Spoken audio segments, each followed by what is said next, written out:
Hello, hello guys.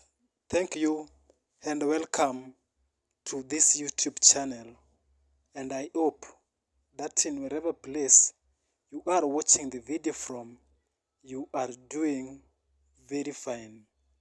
So the Senator for Kakamega is once again on the neck of the president and his government when it comes to the issue of abductions and extrajudicial killings. But before I jump right into this critical analysis, I want you to first watch and listen to him. William Ruto, mimi kama kiongozi katika taifa hii yetu ya Kenya, mwenye nilikupenda na ninakupenda, nilikutafutia kura, umenipatia majukumu, ninatekeleza. Ningependa nikuombe peupe kwamba kuna watu wenye wanataka kuchochea mheshimiwa waziri wako Justin Muturi.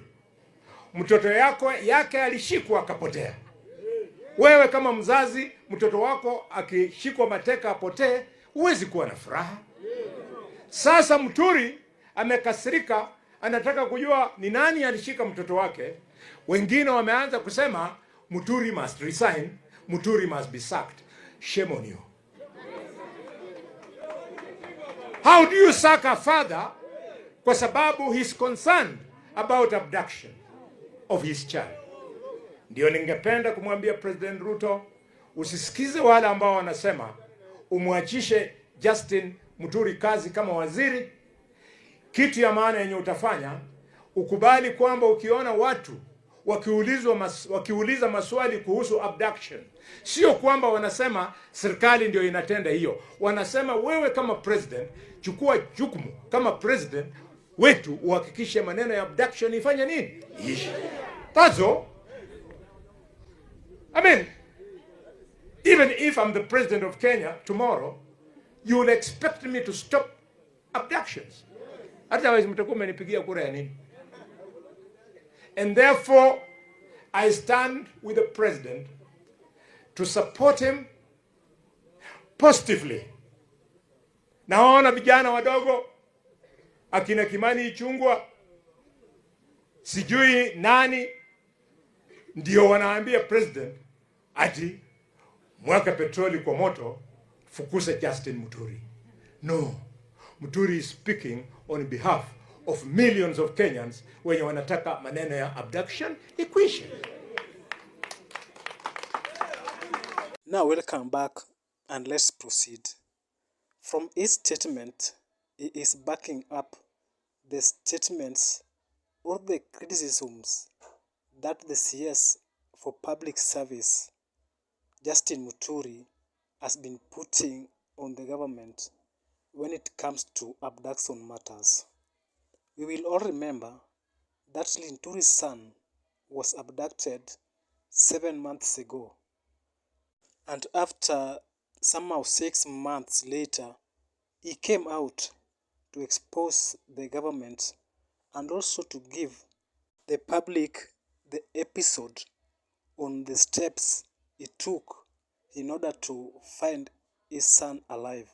And 3 days ago, he also came out calling out the president to end the abduction and extrajudicial killings that are being experienced in the country.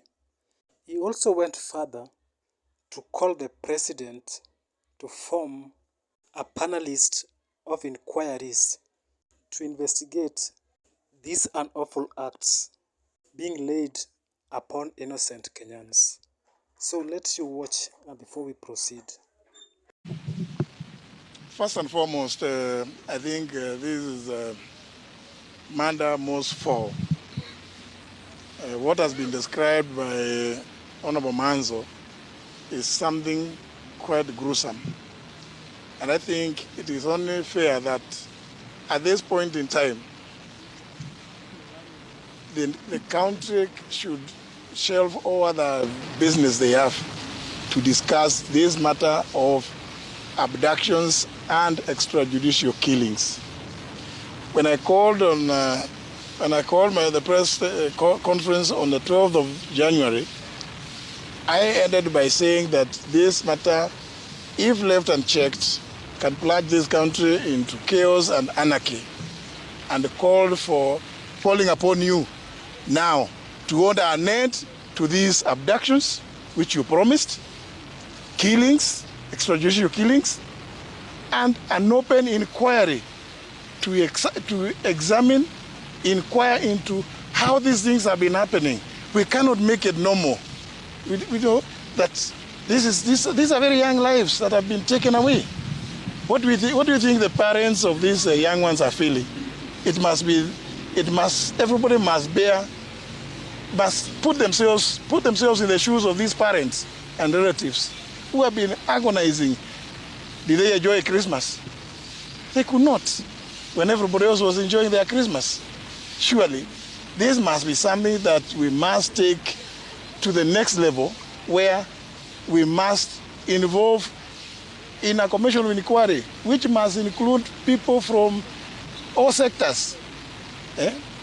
The law society should come up, be part of that commission of inquiry, religious groups, and the civil society groups like Amnesty International and others. Kenya Human Rights Commission. Now welcome again, and let's proceed. Now from the video you have just watched, that was the video that the senator was trying to defend.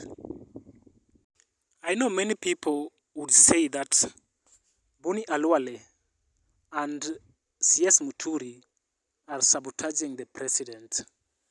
But in my own view, I see that Senator Khalwale is just making corrections where possible.